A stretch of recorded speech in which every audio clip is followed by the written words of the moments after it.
오늘은 그리스도의 지혜 안에 머무는 삶이라는 제목으로 같이 말씀을 나누려고 합니다.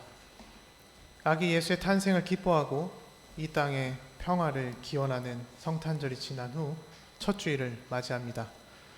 어머니 마리아의 산통 중에도 해산할 곳이 없어 늦은 밤 헤매던 그 간절함이 코로나19라는 전염병으로 인해 마음의 갈피를 잡지 못하고 여전히 방황 중인 인류를 대변하는 것 같습니다. 천신만고 끝에 마구간에 자리 잡고 비록 누추하고 낮은 곳인 말구 위에 누인 아기 예수는 우리에게 선물로 또한 귀중한 은혜로 이 땅에 친히 사람의 몸을 입어 오셨습니다. 아기 예수님의 탄생이 우리의 가장 귀한 선물임을 기뻐하고 인류의 빛으로 오신 예수님을 우리의 생명과 평화의 왕으로 선포했듯이 공덕교회 성도님들에게 다가오는 2022년은 코로나19를 극복하고 일상이 회복되는 선물과 더불어 예수 그리스도의 은혜와 사랑이 넘쳐나는 한 해가 되기를 간절히 축원드립니다. 오늘은 사무엘상 2장과 누가복음 2장 하반부 그리고 교독했던 골로새서를 통해서 하늘의 뜻을 좀 나눠보려고 합니다. 먼저 사무엘에 대한 이야기를 시작해 보려고 하는데요. 사무엘상 2장은 사무엘 본인이 여호와 하나님께 봉헌된 뒤 사무엘과 엘리 제사장 집안과 대조를 보여주고 있습니다. 사무엘의 거룩함과 은총을 더 돋보이기 위해서 사무엘서 저자가 편집한 것일 수 있지만 엘리 제사장 아들들과 사무엘은 성경에서 확연히 다른 모습으로 비춰지고 있습니다. 2장 초반부에서는 계속해서 엘리 제사장들의 아들들이 등장하다가 오늘 본문 18절에서 처음으로 사무엘이 등장합니다. 18절에 이런데요. 다시 한번 읽어드리겠습니다. 사무엘은 어렸을 때 세마포 옷을 입고 여호와 앞에서 섬겼더라 라고 얘기하고 있습니다. 세마포 에봇은 성물을 다루는 사람들을 위한 옷이었습니다. 어릴 때부터 사무엘이 제사장의 업무를 도맡아 했음을 우리는 볼 수 있고요. 그에 반해 엘리 제사장의 아들들은 그야말로 온갖 악행을 일삼습니다. 불안당들이었어요. 무엇보다 하나님 앞에서 겸손할 줄 몰랐습니다. 오늘 본문에선 다루고 있진 않지만 2장 12절은 엘리 제사장의 아들들을 이렇게 증언합니다. 제가 한번 봉독해 드리겠습니다. 엘리의 아들들은 행실이 나빠 여호와를 알지 못하더라 라고 증언하고 있습니다. 제사장의 업무는 그 첫째가 여호와 하나님을 섬기는 것입니다. 여호와 하나님을 섬기는 행위는 바로 예배죠. 즉 구약시대로 돌아간다면 신실한 예배는 온전한 제사를 바치는 것입니다. 그러나 그들은 엘리의 제사장 아들들은 하나님께 바쳐진 희생 제물 자체를 착복했고요. 갈취함은 물론 모세의 율법을 경히 여겨 무시하기까지 합니다. 더 나아가 하나님의 몫이 드려지기 전에 그들 자신의 몫을 먼저 받기를 요구했고요. 제사를 멸시했습니다. 지도자가 공동체의 규칙과 법을 어김으로써 공동체에 혼란을 가져오는 것은 당연지사 부족 동맹체들의 결속에도 큰 위협을 가하는 행위들을 서슴지 않고 하게 됩니다. 이는 하나님이 이스라엘 백성에게 경고하는 마음의 죄, 특별히 교만, 오만 불손한 죄이죠.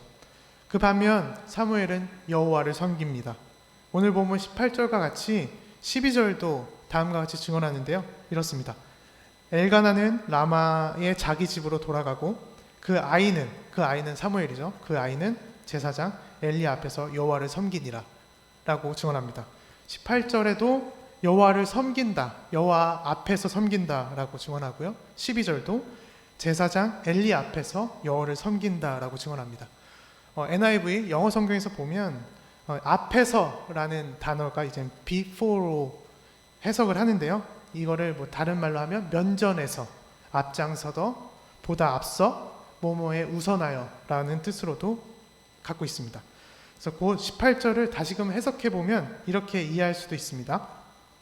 사무엘은 어렸을 때에 세마포 에봇을 입고 여호와를 우선하여 섬겼더라, 혹은 여호와를 앞장서서 섬겼더라 라고 이해할 수도 있습니다. 사무엘의 직무는 여호와 하나님을 가까이 섬기는 일에 있습니다. 그는 누구보다도 가까이 섬기기 위해 노력하고 준비를 하죠. 제사장의 직무는 이스라엘 백성들의 대리인이기도 합니다. 그러니 책임이 막중합니다. 책임을 위임받았습니다. 사무엘은 자신의 어머니 한나의 기도의 응답으로 선택을 받았고 서원을 받았습니다. 이는 사무엘뿐만 아니라 제사장들은 선택받은 이들이죠. 선택받은 자들은 어떤 특권을 누리는 것이 아니라 책임이 우선되어야 합니다. 이는 그리스도인들에게도 마찬가지입니다. 또 마찬가지로 적용되죠. 우리 모두는 하나님의 은혜를 선물로 받았고 예수 그리스도의 역사를 통해서 의롭다 하심을 인정받았습니다. 그러므로 우리는 예수 그리스도의 은혜를 통해서 선택받았습니다. 우리 모두가 하늘의 자녀지요. 하늘의 시민들은 책임이 따릅니다. 바로 하나님을 우선적으로 섬기는 것입니다. 섬김은 낮아지는 것을 의미합니다. 우리가 예배를 드리는 것은 하나님을 섬기는 신앙의 행동입니다. 우리 모두가 낮아짐을 경험한다는 것은 겸손을 배우는 것이고, 겸손은 나 자신의 오만함과 교만함을 내려놓고 나 자신에게만 집중하는 것이 아니라 비로소 주변을 바라보게 되는 것입니다. 이를 통해서 예수님의 지혜를 인지하게 됩니다. 예수 그리스도께서 우리를 위해 기꺼이 자기 생명을 내던진 그 희생을 몸과 마음으로 받아 안는 것, 이것이 그리스도의 지혜 안에 거하는 방식 중에 하나입니다. 십자가를 지고 나아가는 것은 결국 나 자신이 죽는 신앙의 결단이죠. 이게 다시 태어남, 거듭남입니다. 이어서 사무엘의 어머니 한나에게 눈을 돌려보겠습니다. 바로 이어진 오늘 본문 19절에 한나가 사무엘을 향한 섬김에 대해서 증언을 하는데요. 이렇습니다. 그의 어머니가 매년 드리는 제사를 드리러 그의 남편과 함께 올라갈 때마다 작은 겉옷을 지어다가 그에게 주었더니 라고 얘기합니다. 한나는 사무엘을 위해 매년 새 옷을 지어다가 입혔습니다. 이는 사랑스러운 아들을 위한 부모의 정성으로 볼 수도 있습니다만, 우리가 오늘 예배 시간에 교독했던 골로새서 3장 12절을 다시 한번 살펴보면 이 구절을 다른 눈으로도 볼 수 있습니다. 12절을 한번 보겠습니다. 너희는 하나님이 택하사 거룩하고 사랑받는 자처럼 긍휼과 자비와 겸손과 온유와 오래 참음을 옷 입고 라고 이렇게 선포하고 있습니다. 골로새서의 사도 바울은 그리스도의 지혜를 나열하는데 이게 이제 긍휼과 자비와 겸손과 온유와 오래 참음의 옷을 입으라고 선포를 하죠. 그 당시 옷은 신분을 상징합니다. 한마디로 이렇게 열거한 그리스도의 지혜를 온몸으로 받아들이고 하나님의 택하신 자녀답게 그리스도의 지혜를 옷으로 입었으니 그 품위를 더하라는 것입니다. 바로 이전의 모습은 버리고 새 사람을 입으라, 거듭나라는 것입니다. 새로운 신분, 그것이 무엇입니까? 하나님의 자녀라는 신분을 옷으로 입었기 때문에 그에 맞는 품위를 지키라는 것입니다. 그래서 골로새서 3장 10절은 이렇게 선포를 하는데요. 새 사람을 입었으니 이는 자기를 창조하신 이의 형상을 따라 지식에까지 새롭게 하심을 입은 자니라 라고 얘기합니다. 새 번역은 이렇습니다. 새 번역을 한번 읽어드릴게요. 새 사람을 입으십시오. 이 새 사람은 자기를 창조하신 분의 형상을 따라 끊임없이 새로워져서 참 지식에 이르게 됩니다 라고 얘기합니다. 새 사람을 입어라는 구절에서 새 사람을 헬라어로는 카이노스라고 쓰는데요. 이 단어를 사용을 합니다. 카이노스는 질적으로 새 것이라는 뜻입니다. 새 사람, 질적으로 새로운 사람이라는 뜻입니다. 질적으로 새 것이 되라는 것은 무엇일까요? 고린도후서 4장 16절에서 이렇게 덧붙이는데요. 새 번역으로 한번 읽어드리겠습니다. 그러므로 우리는 낙심하지 않습니다. 우리의 겉사람은 낡아가나 우리의 속사람은 날로 새로워집니다. 아멘. 사무엘이 매년 새 옷을 지어 입는다는 것은 바로 사무엘의 영이 깨어 있음은 물론 여호와를 섬기며 날로 거듭남을 체험한다는 것입니다. 한나의 이름의 뜻이 있는데요. 그게 이제 은혜라는 뜻이에요. 은혜. 한나가 매년 새로운 옷을 지어 입혔다는 것은 곧 사무엘은 하나님의 은혜로 날로 새로워짐을 경험한다는 축복을 받게 된다는 것입니다. 신앙인으로서 그리스도의 지혜 안에 사는 삶은 하나님의 은혜 안에 날로 새로워지는 삶과 신앙생활로 겸손하고 낮아짐의 자세를 축복으로 받는 것입니다. 우리들의 예배는 날로 새 사람을 입는 축복을 체험하는 것입니다. 누가복음 2장을 한번 보면요. 예수님의 탄생부터 오늘 본문인 12살 유아를 벗어나는 예수가 등장합니다. 오늘 본문 바로 전 이야기는 아기 예수님을 성전으로 데려가 예수님을 복원하는 아들을 복원하는 이야기가 나옵니다. 누가복음 2장에서만 성전을 2번 방문하는 그런 내용이 나오는데요. 이스라엘의 관례상 3번의 절기 때 예루살렘을 방문합니다. 집안에 여력이 되지 않으면 보통 6월절에 예루살렘 성전에 방문을 하게 되는데요. 나사렛을 출발해 대규모 여행단과 함께 예수님과 그의 어머니 마리아와 아버지 요셉은 성전을 방문했을 것입니다. 유대인의 관례에 따르면 12세 이후에 유아의 딱지를 떼고요. 성인으로서 율법을 준수해야 했습니다. 그러니 12살인 예수가 유아기 어린아이처럼 보살핌이 필요한 상황은 아니었지만 대규모 여행단에 가족 중에 일행이 빠지면 서로 당황스럽긴 마찬가지이겠죠. 여행단에서 볼 수 없었던 예수를 사흘 후 성전에서 찾아냅니다. 이렇게 찾은 예수님의 모습이 낯설죠.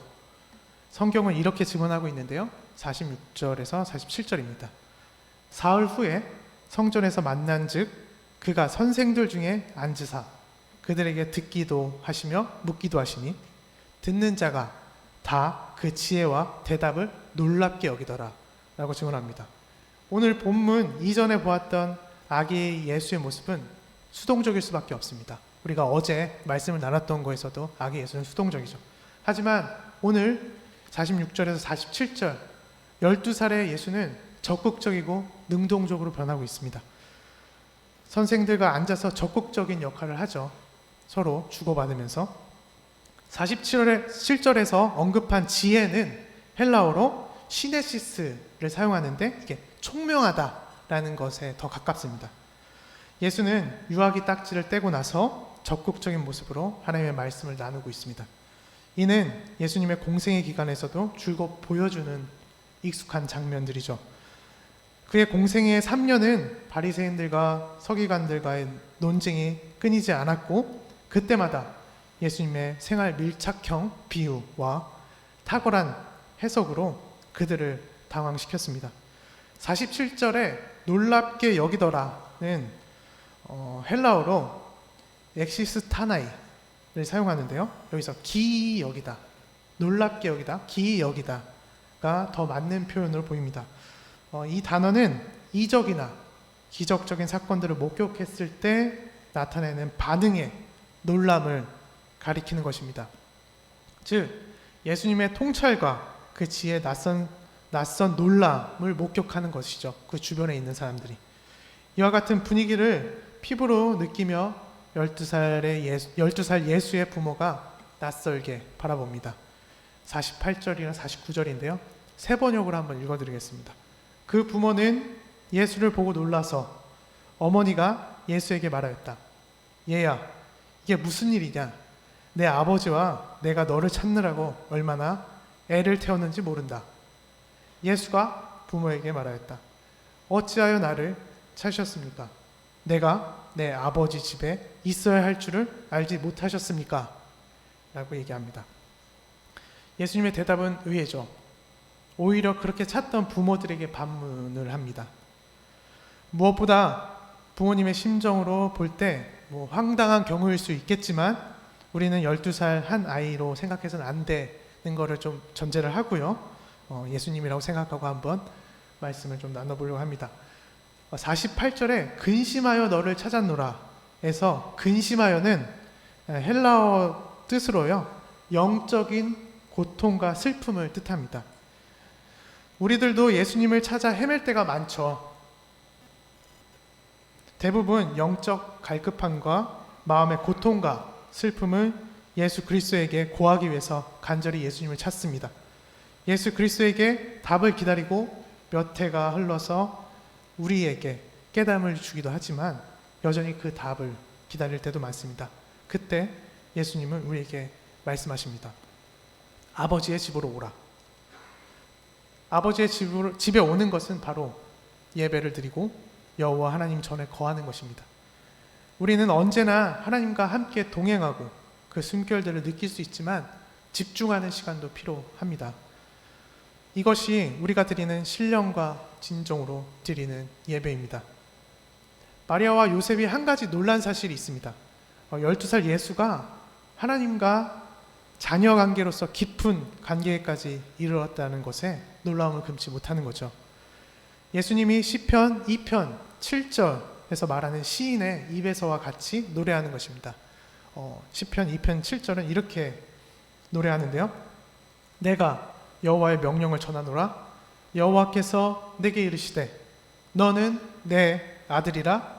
오늘 내가 너를 낳았다. 그런데 부모들은 이 말을 깨닫지 못하죠. 우리가 하나님의 뜻을 전부 속속들이 전지하게 알 수는 없습니다. 성경 말씀에서도 우리가 도저히 받아들일 수 없는 낯섦이 나타나기도 합니다.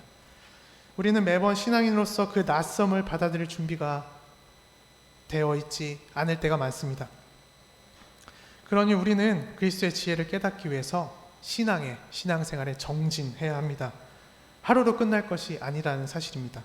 사무엘처럼 날마다 섬김은 물론, 하나님을 섬김은 물론 12살의 예수처럼 하나님의 전할 거하기를 노력해야죠. 예배와 성경 말씀의 배움이 끊이지 않아야 합니다. 마리아와 요셉이 깨닫지 못했듯이 우리가 신앙생활을 하면서 하나님의 뜻이 무엇인지 깨닫지 못할 때가 많습니다. 그래서 우리가 이 뜻을 헤아리기 위해서 매달리기도 합니다. 그럴 때일수록 어쩌다 보면 점점 더 미궁 속으로 빠질 때가 있죠. 그 미궁 속에서 예수 그리스도는 우리에게 어떻게 말씀하십니까? 오늘 본문 누가복음 2장 51절 어머니 마리아가 그 해답을 조금은 보여줍니다. 2장 52절 후반부인데요. 이렇습니다. 그 어머니는 이 모든 말을 마음에 두니라. 세 번역을 읽었습니다. 예수의 어머니는 이 모든 일을 마음에 간직하였다 라고 얘기합니다. 예수님의 말씀을 마음에 간직했다고 말합니다. 마리아의 우직함을 보여주는 장면이기도 하지만 그녀의 영적인 민감성을 지니고 있다는 것도 보여줍니다. 또 다른 장면이 있는데요. 아기 예수가 탄생한 그 장면에서도 마리아는 천사들의 말들을 간직합니다. 2장 19절인데 이렇습니다. 마리아는 이 모든 말을 마음에 새기어 생각하니라 라고 얘기합니다. 하나님의 말씀을 마음에 두고 새기고 간직하는 것이 그리스도의 지혜를 깨닫는 정도, 올바른 길입니다. 이것이 신앙생활의 처음과 끝입니다. 마리아는 예수님의 유년기와 예수님의 공생애 그리고 부활 사건 이후 교회의 초기 신앙을 모두 연결하는 중요한 증인이 됩니다. 그리스도의 지혜 안에 머무는 삶은 바로 예수 그리스도의 증인이 되는 것입니다. 예수 그리스도의 증인이 된다는 것은 예수님의 부활을 우리의 신앙으로 증거하는 것이 제일 우선입니다. 부활은 죽어야 새 사람을 입을 수 있습니다. 날로 거듭난다는 것은 나 자신이 겸손함은 물론 이로 인해 예수님의 마음에 가닿는 신앙생활을 할 수 있는 것입니다. 사도행전 1장 14절은 예수님의 승천 이후 마리아의 신앙생활을 증언하는데요. 그리스도의 지혜 안에 머문 삶에 대한 본보기를 조금 보여줍니다. 14절은 이렇습니다. 여자들과 예수의 어머니 마리아와 예수의 아우들과 더불어 마음을 같이하여 오로지 기도에 힘쓰더라 라고 증언합니다. 그리스도의 지혜는 우리가 속한 공동체와 서로의 지체들이 마음을 같이하여 기도함을 힘쓰게 만듭니다. 기도를 힘쓰는 것은 우리 자신을 돌아보는 결정적인 계기가 되기도 합니다. 나 자신을 죽이고 오직 예수님만을 드러낸다면 이미 마음은 하나가 되는 것입니다. 말씀을 정리하겠습니다. 누가복음 2장 52절과 사무엘상 2장 26절은 이렇게 증언하는데요. 차례대로 읽어드리겠습니다. 예수는 지혜와 키가 자라가며 하나님과 사람에게 더욱 사랑스러워 가시더라. 아이 사무엘이 점점 자라매 여호와와 사람들에게 은총을 더욱 받더라. 신앙인들은 성장을 합니다. 나이와 무관합니다. 내 신체 능력과 무관합니다. 신앙인들은 계속해서 성장해야 합니다. 매일 새롭게 되는 기적을 통해 그리스도의 지혜 안에 머무는 삶은 하나님과 사람에게 더욱 사랑스러워지고 하나님의 은총과 은혜가 충만해지는 삶입니다. 그 중심에는 예배가 있고요. 그 근본에는 말씀을 마음에 두고 간직하고 새기면서 나아가야 하는 것입니다. 유월절 이후 12살의 예수가 새 사람을 입어 새로운 신앙이 시작되고 사무엘도 새 사람 입기를 게으르게 하지 않았습니다. 매번 다시 시작이고 계속 이어지는 신앙은 우리들에게 그리스도의 지혜 안에 머물라 라고 말합니다. 이는 우리의 신앙생활 속에서 그리스도의 지혜가 오늘 읽은 골로새서 3장 14절과 같이 이 모든 것 위에 사랑을 더하라 이는 온전하게 매는 띠니라 라는 이 구절에서 지혜와 겸손 혹은 마음을 이 사랑을 빼고 넣어도 정말 은혜로운 구절이 됩니다. 이렇습니다. 지혜를 넣어서 한번 해보겠습니다. 이 모든 것 위에 지혜를 넣어라 이는 온전하게 매는 띠니라. 마음을 넣어도요, 겸손을 넣어도 마찬가지입니다. 겸손만 한번 더 넣어볼게요. 이 모든 것 위에 겸손을 더하라. 이는 온전하게 매는 띠니라. 믿으십니까? 네. 이런 구절들이 우리의 마음을 울리죠. 그리스도의 지혜 안에 머무는 삶과 신앙은 예수님과 우리를 온전하게 이어주는 띠가 될 것입니다. 이번 한 주간 우리 공덕교회 성도님들이 그리스도의 지혜 안에 머물면서 마리아와 같이 우리 사무엘과 같이 더욱 사랑스러워지고 또 종교에는 예수님 같이 하나님의 은총과 은혜가 우리들의 삶이 완전하게 매는 띠가 되기를 간절히 소원하고 기도합니다. 기도하겠습니다. 하나님 감사합니다. 그리스도의 지혜 안에 사는 삶을 우리가 택하게 해주시고 우리 마음속에 항상 임재해 주셔서 그 사랑 안에 더욱더 예수님의 사랑을 갈구하면서 신앙생활의 완전을 이룰 수 있도록 하나님께서 도와주옵소서. 우리 공동교회 성도님들을 꼭 기억해 주셔서 그 신앙생활이 지치지 않고 때로는 떨어지지 않고 항상 서로가 한 걸음 같이 걸 수 있고 동행할 수 있게 성령님이 함께하여 주옵소서. 예수님의 이름으로 기도합니다.